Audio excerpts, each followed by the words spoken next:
আপনারা যারা ওজন কমাতে চাচ্ছেন, আলতু ফালতু ডাক্তারের কথা না শুনে আপনি নবীজির সুন্নাতের উপরে আমল করেন।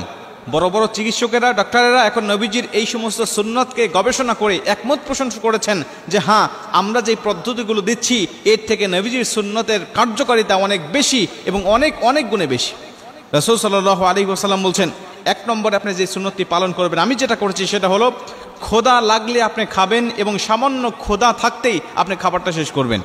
অতিরিক্ত পেট পূর্ণ করে আপনি কখনো খাবার খাবেন না। আবার ক্ষুধা না লাগলে আপনি খাবার খাবেন না। যখন আপনার ক্ষুধা লাগবে তখন আপনি খাবার খাবেন এবং আপনার পেটে এখনও ক্ষুধা আছে আপনি তখন খাবারটা শেষ করে ফেলবেন। যতক্ষণ পেটে আটতেছে একদম গলা পর্যন্ত আপনি কখনোই খাবেন না। আল্লামা শেখ সাদী রহমাতুল্লাহ আলাইহির একটা বিখ্যাত গ্রন্থ আছে গুলিস্তা এবং বস্তা, তার মধ্যে তিনি একটি ঘটনা উল্লেখ করেছেন যে নবীজি সাল্লাল্লাহু আলাইহি ওয়াসাল্লামের জামানায় ইসলামে দীক্ষিত একজন শাসক তিনি শুনতে পারলেন যে মদিনায় কোনো ডাক্তার নেই। তিনি এই কথাটা শোনার পরে একজন বিজ্ঞ ডাক্তারকে মদিনায় পাঠালেন। ডাক্তার সাহেব 1 বছর পর্যন্ত মদিনায় থাকলেন, কিন্তু তার কাছে কোনো রোগী আসলেন না। দীর্ঘ 1 বছরেও যখন তিনি কোনো রোগী পেলেন না, তখন তিনি বিভিন্ন মানুষের কাছে বলতে লাগলেন, মদিনার বিভিন্ন মুসলিমদেরকে বলতে লাগলেন, আচ্ছা আপনারা কি অসুস্থ হন না নাকি? আপনারা কেন আমার কাছে আসেন না? আমি বিজ্ঞ একজন ডাক্তার, আমি আপনাদের চিকিৎসার জন্য আমাকে নিযুক্ত করা হয়েছে, কিন্তু আপনারা কেউ আমাকে চিকিৎসা নিতে আসেন না, আমার কাছে কেন আসেন না বলেন?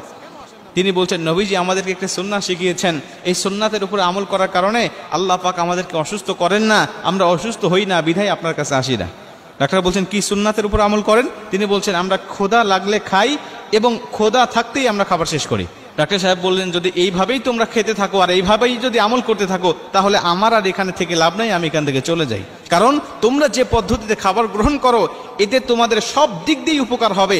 তোমাদের শরীরে অতিরিক্ত কোনো ওজনও বাড়বে না এবং তোমাদের শরীরে কোনো রকম রোগ ব্যাধি বাসাও বাঁধতে পারবে না। এজন্য আমার থেকে এখানে লাভ নেই, আমি এখান থেকে চলে যাই। নবীজি সাল্লাল্লাহু আলাইহি ওয়াসাল্লাম বলছেন, তোমাদের যখন ক্ষুধা লাগবে পেটটাকে 3 ভাগ করবে। 1 ভাগ তোমরা খাবার খাবে, অন্য ভাগ তোমরা পানি খাবে, অন্য ভাগ তোমরা শ্বাস প্রশ্বাসের জন্য খালি রেখে দিবে।